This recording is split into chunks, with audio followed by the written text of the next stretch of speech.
Hi, I'm Milcah. I'm the education intern at Madison Audubon, and today we're in the middle of a snowstorm.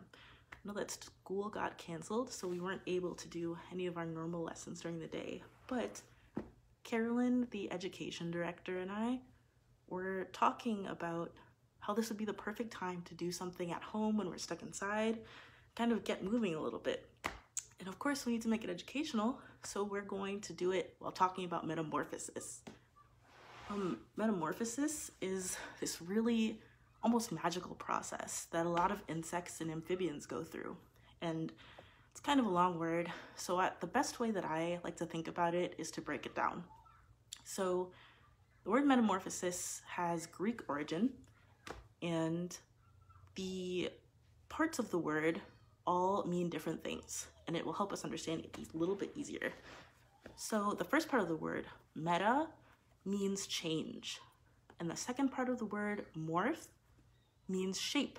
And then the suffix at the end, the little osis bit, that means cycle or process. So when we string it all together, it means something along the lines of the process of changing shape or form. And like I said, it's really magical. As we grow, we kind of just get bigger, right? Everything gets longer and taller. We may grow new teeth, or our hair gets longer, or things change in our bodies, but we never really fully change form like insects or amphibians do. So I thought it'd be really fun to kind of get moving a little bit. This is really perfect if you are someone who's stuck at home because school was canceled, or if you have any children or little ones that would like to do something inside. I think this is perfect. If you have any questions along the way or have any comments to add, I'd love to see them. Since we're doing a little bit of movement today, I don't think I'm going to be able to respond to them while we're on camera, but we'll get to them as soon as we're able to. So I think we're going to take a little bit of a relaxing approach to this. So I'd love for everyone to close their eyes. Imagine that you are a northern leopard frog somewhere in Wisconsin, and it's springtime, there's no snow outside, and the weather is not too hot and it's not too cold, and it's nice and humid like you like it. And you realize, you know what, I think it's time for me to lay my eggs, because we're a mama northern leopard frog. So we just go on and we go to the pond that we were born in, and we lay our clutch of eggs, or our batch of eggs, into the pond. And it can be anywhere from, for northern leopard frogs, I think anywhere from 1,000 to 5,000 is the number. So imagine that you just lay all 5,000 of your babies into the pond, and you just go, see ya, hope you make it. So we are going to become those eggs now. And this is where the movements and the yoga come along. So I'm gonna move back so we can get started. So we are in the pond, and since we're eggs, I like to imagine ourselves kind of curled up like this. We are eggs. We are floating on the surface of the water, us and our thousands of siblings. And we can feel the water moving us around. Maybe the water's a little cold because maybe it's early spring, or maybe it's a little bit warmer because it's late spring. And we're very satisfied in our eggs. We still have something called an egg sac, an egg yolk sac, attached to us that gives us all the nutrients that we need while we're inside of our egg. But eventually, stuff starts to run a little bit low, and it starts to get a little bit cramped. So we can do a little bit of stretching. Maybe roll your shoulders. We don't quite have arms yet, so I would say roll your shoulders and move your arms, but we're still eggs. So we're rolling our shoulders, maybe roll your head a little bit, all the way around, and do a little bit of wiggling because our egg is getting a little uncomfortable. And then the next stage of our life process as northern leopard frogs is a tadpole. So what we can do is we're gonna grow a tail. We're gonna stretch out our bodies.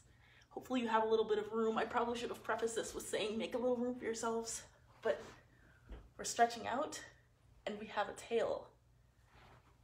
So instead of having to float in one spot, we have the ability to move around now. And we have mouths so we can get started on eating. So what we can do is we can use our tails to propel ourselves all over this pond. We can swim around with our siblings. And if we get hungry, we can look for plants to eat. Because usually at this stage, tadpoles are eating only plants. They are herbivores. So what they'll do is they'll run around, maybe nibble on some algae, or find other plants that might be growing on the bottom of the pond and gobble them right up.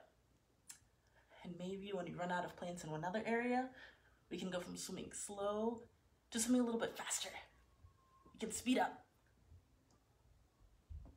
And then I think we're still growing, right? This isn't the last stage, we're still a tadpole. So what we can do is we can start to come back up and we'll turn into a froglet. Froglet might be kind of a new word because I think a lot of the time when we think about frog metamorphosis, we think about egg, tadpole, and adult frog. But there's a fun stage in the middle where the frog still has a tail and it has its two little legs. So how we'll represent that is, if we kind of do a little bit of a squat here, we still have our legs moving around, but since we still have that tail, we can use our arm.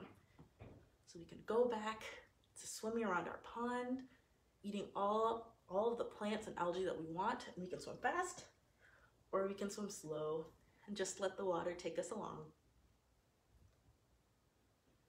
And then once we start getting a little bit rounder and bigger and stronger, we can start thinking about the last stage of the process.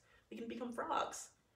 So depending on how energetic you feel today, you can do a frog pose by kind of just leaning forward and opening your knees so your hips are spread and do a frog like that.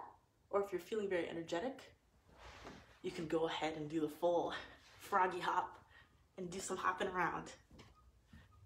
And that way you can move onto land and take your first big breaths of air. Because we're out of the pond now. We don't need to swim around. So this is the part of the frog's life where they start doing that trademark bug eating.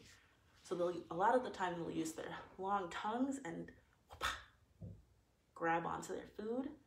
Their very sticky tongues can just smack right onto these bugs that may be flying or they may be landed somewhere and gobble them up.